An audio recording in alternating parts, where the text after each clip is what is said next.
early years, here is another story with Miss Hill. This one would be perfect for a bedtime story as it is called Ready for Bed. And this book is written by Jane Johnson, so she is the author. As you can tell, this is another book that Miss Hill has had since she was a little girl, as it's a little bit old and it's a little bit tatty in the corners. But if we look after our books and take good care of them, they will last for many years, as Miss Hill's have. Okay, so let's see what this story is about. Peace and quiet at last, sighed Mrs. Rabbit. All my children are tucked up safe in bed. But Mrs. Rabbit had spoken too soon.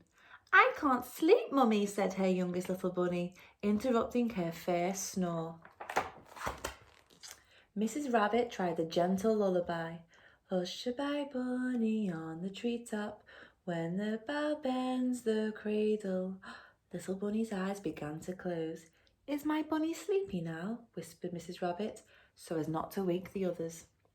No, said Little Bunny, not at all sleepy. He wanted his mummy all to himself. Mrs. Rabbit tried a bubbly bath. Rub-a-dub-dub, my bunny needs a scrub, she laughed. Who's my beautiful baby? I am, said Little Bunny, smiling sweetly. Well now, darling, I think it's our bedtime, said Mrs. Rabbit, hopefully, drying his fur. No, said Little Bunny, not bedtime yet. Mrs. Rabbit tried warm milk. Stirry, whirly, creamy white. She yawned. Time to cuddle and say good night. Little Bunny reached up for a hug. Cuddle, yes, not good night, he said. He wanted to stay up with Mummy forever. Squeezy, huggy, snuggle up tight, he said happily. Aren't I your best little bunny in the world tonight? I love all my babies the same, Sleepyhead, said Mrs. Rabbit. Then I'll never be ready for bed, said Little Bunny. What am I to do with you? Said his worn-out mother.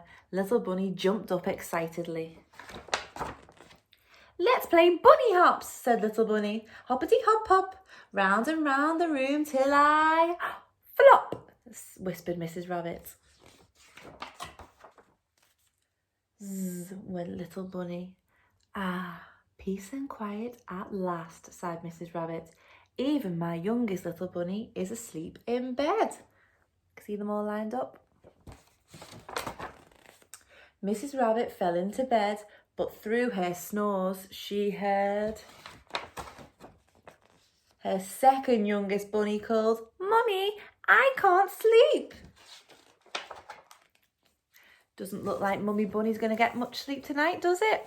Oh dear. I hope you all sleep much better for your mummies and daddies or carers at home. Okay, so that was another story from Miss Hill, and there will be more to come. Bye, everybody.